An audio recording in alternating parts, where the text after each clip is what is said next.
A stapler is a mechanical device that joins pages of paper, or similar material by driving a thin metal staple through the sheets and folding the ends. There are 8 significant parts that come together to make this happen.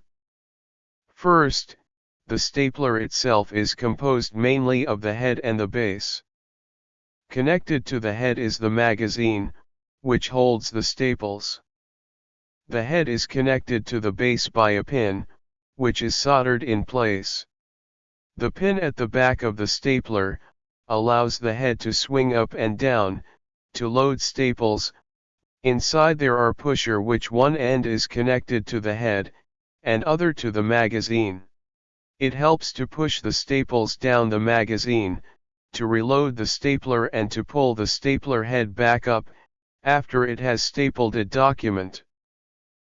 On the base, there is an anvil, which is a metal plate that the staple is forced into that ultimately makes the bend in the staple that secures the pages together.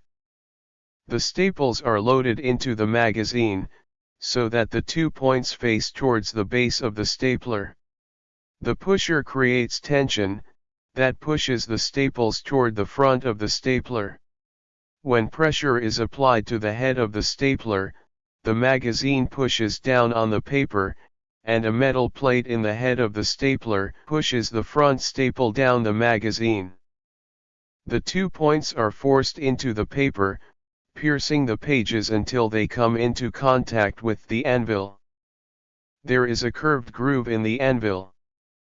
The ends of the staple are forced into this groove, where the pressure forces them to bend. They bend inwards, creating a lock around the pages. Once the staple is bent and secured, you release the pressure on the stapler, and it retracts back to its original position, and there is a pusher on the inside of the stapler that pushes the remaining staples to the end of the stapler, so another staple can be used. So this is how the stapler works.